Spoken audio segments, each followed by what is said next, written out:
It's a radioactive tracer.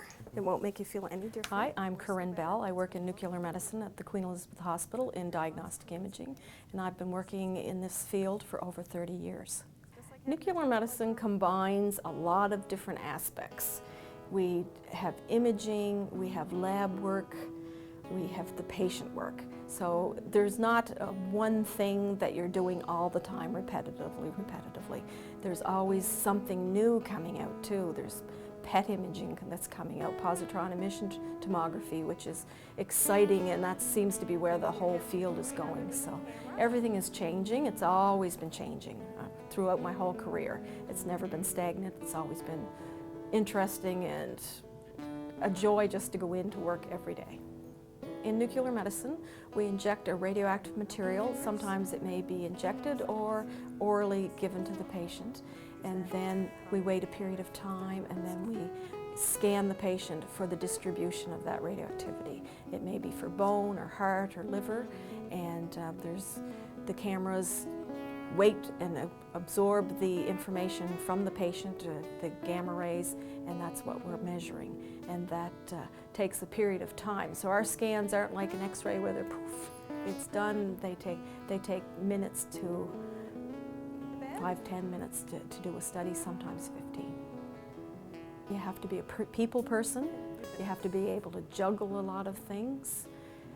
You have to know the field itself. There's a lot of technology to be handled, computers, the cameras themselves. You know, you're constantly having to learn new things with them. Always thinking ahead of, or troubleshooting, there's a big thing. And the big thing is being able to talk to people. A lot of our patients are cancer patients, so their life is in utmost turmoil, and you're facing them. It's taking a little bit of part of their time, and you want to approach them very carefully and positively and try and make their stay as best as you can.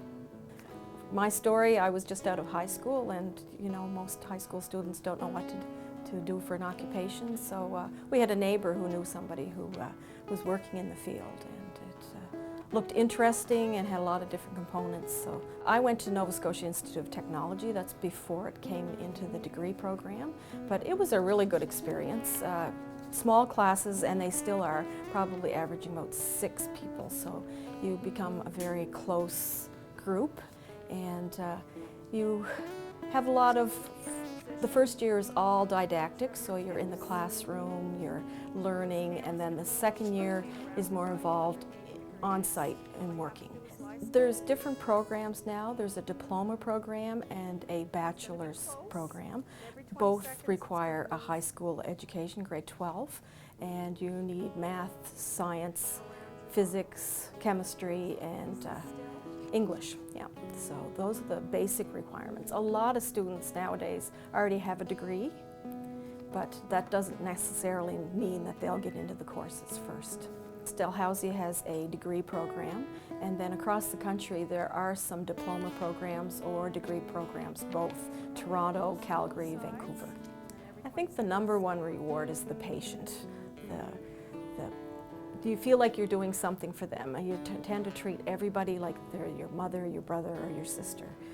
You want them to have the care that you would give a family member, so we always try and think that this is somebody whose illness or condition is affecting their life, and you want to make this as untraumatic for them as possible. I must say, I've enjoyed my career over the years. I don't think I made a mistake, and it's had lots of challenges, but it's been a very positive career. It's offered lots of new things, and I think that's the nice thing about it. You're not always just doing one thing. You're doing different studies all the time. We have 3 full-time techs.